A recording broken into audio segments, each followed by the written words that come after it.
Tidak mau diajak kerjasama, tidak apa-apa.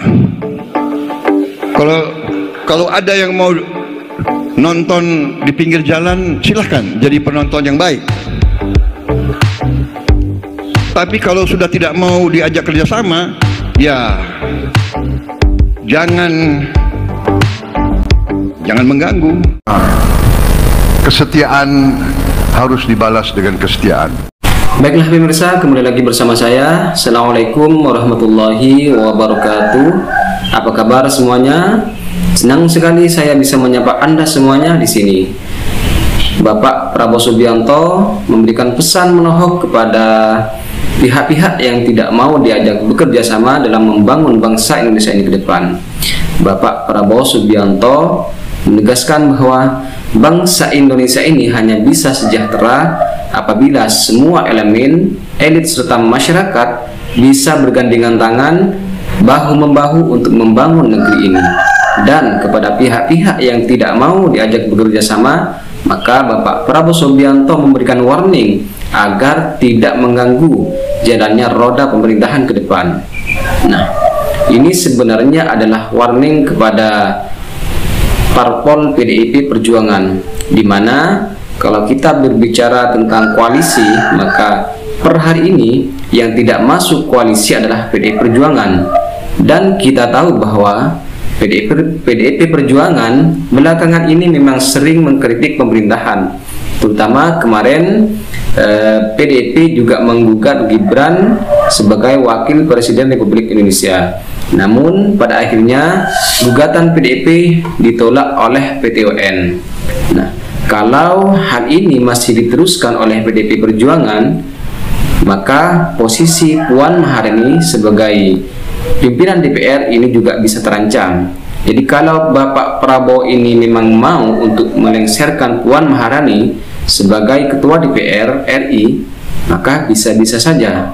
Akan tetapi Bapak Prabowo Subianto bukanlah orang yang seperti itu.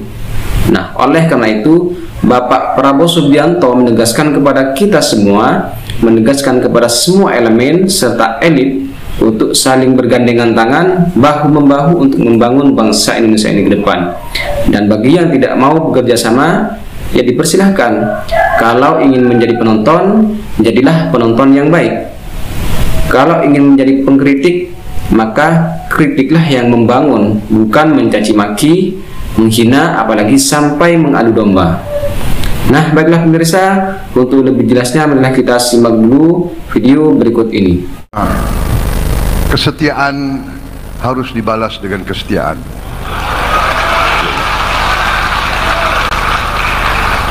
Kesetiaan itu seperti oksigen. Semakin kita naik ke gunung yang tinggi, oksigennya semakin tipis.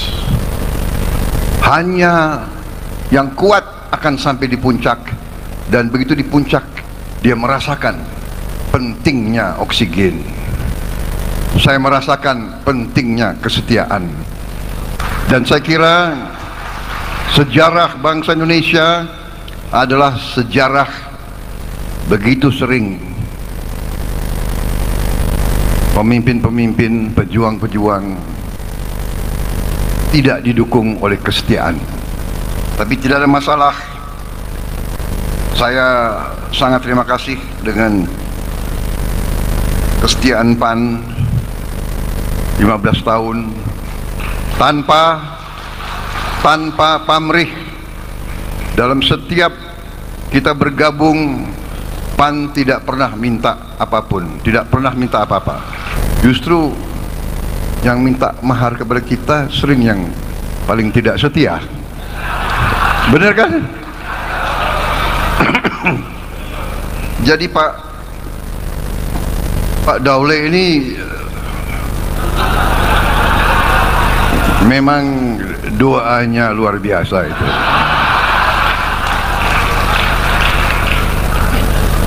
Jadi saya merasa sangat tenang, sangat bahagia di tengah suasana biru yang sejuk. Saudara-saudara sekalian, untuk itulah saya pakai warna biru karena warna biru muda ini yang kita pilih sebagai warna kampanye nasional kita. Saudara-saudara, hari ini menurut saya adalah hari yang baik kalau dilihat dari angka. Boleh kita percaya, boleh tidak percaya, tapi kadang-kadang ada angka-angka tertentu yang muncul dalam kehidupan kita. Saudara-saudara, saya mau cerita bahwa bagi saya angka 8 itu angka yang selalu muncul. Saya merasa ada 3 presiden yang mengendorse dan mendukung saya.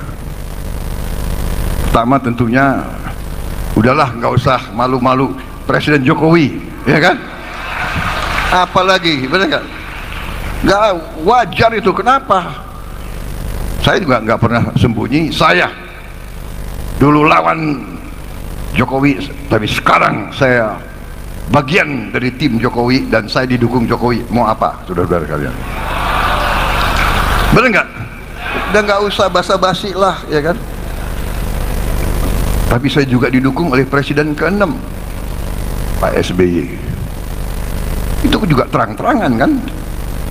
Dan saya merasa saya juga didukung oleh Presiden Gus Dur. Kan beliau endorse aku terus-menerus. Iya kan? Jadi beliau dukung saya dari langit, aku yakin beliau di belakang saya.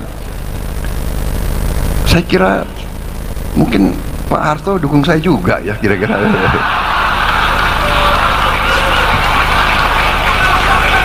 Pak Presiden, walaupun ada yang ngaku-ngaku kan selalu bahwa seolah Bung Karno milik suatu partai. Tidak, Bung Karno milik seluruh rakyat Indonesia. Feeling saya kayaknya beliau juga dukung saya juga, kira-kira ya. Iya kan? Yang saya perjuangkan apa yang beliau cita-citakan. Indonesia berdiri di atas kaki kita sendiri. Saya terus terang saja, sesungguhnya saya merasa kadang-kadang ucapan-ucapan itu terlalu baik bagi saya. Saya hanya manusia biasa, saya pribadi yang biasa, saya anak Indonesia yang biasa. Cita-cita saya sama dengan cita-cita yang ada di hati saudara-saudara sekalian.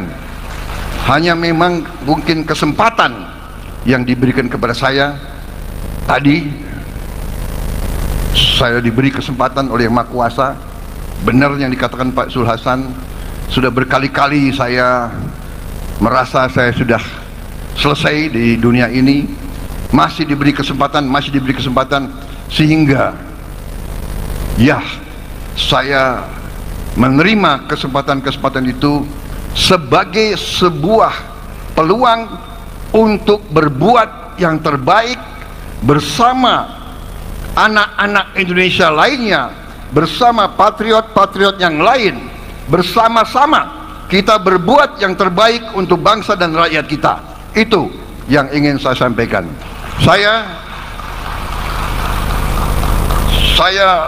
Hobi saya adalah belajar sejarah. Dari apa yang saya pelajari, 2 hal penting dalam kebangkitan dalam suatu negara menjadi negara hebat. Ada 2 hal yang saya melihat. Yang pertama tentunya adalah tadi kepemimpinan, leadership, ya. Pemimpin harus melihat, mengerti keadaan. Dengan mengerti keadaan, mengetahui bagaimana jalan untuk mengatasi kesulitan dalam keadaan itu. Dan setelah melihat, mengerti, mengetahui solusi untuk keluar dari kesulitan keadaan, teguh, berani untuk berjuang untuk membawa solusi terhadap keadaan yang sulit itu. Itu arti bagi saya leadership. Dari semua tingkat dan dari semua latar belakang. Pemimpin dibutuhkan di desa, di kecamatan, di kabupaten, di provinsi, di perusahaan-perusahaan, di kampus-kampus akademi, di pesantren, di semua organisasi. Ibarat keyakinan kita setelah kita pelajari sejarah, kalau pemimpinnya jelek, biasanya organisasinya jelek. Kalau pemimpinnya penakut, organisasi yang dipimpin penakut. Ini pelajaran paling dasar. Guru kencing berdiri, murid kencing berlari. Pemimpin sangat menentukan. Kalau pemimpin maling dan korupsi, semua anak buahnya akan lebih maling dan lebih korupsi. Ini pelajaran sejarah. Jadi PAN, saya kira instingnya kuat, instingnya tepat. Saudara-saudara mengerti siapa pemimpin-pemimpinmu yang hebat, luar biasa, dan amanah. Jadi itu pertama, leadership. Yang kedua, selain leadership adalah kerjasama antara pemimpin-pemimpin itu. Ini yang saya yakini. Setelah saya pelajari, dan ini banyak ditemukan di kajian-kajian strategis dari semua pihak di luar Indonesia. Kadang-kadang orang di luar kita bisa melihat lebih jernih tentang kita. Mereka lihat Indonesia ini tidak bisa dibendung. Sekarang ini ekonomi kita sekarang ini dari apa yang disebut PPP, Purchasing Power Parity. Kalau dari besarnya GDP, kita mungkin sekarang masih ke 15 atau ke 16. Bayangkan kita sudah ke-7 terkaya di dunia. Masalahnya adalah pemerataan. Masalahnya kekayaan ini harus kita berjuang bersama agar kekayaan ini bisa diratakan, bisa dirasakan oleh sebanyak-banyaknya rakyat Indonesia. Ini perjuangan kita. Ini perjuangan kita.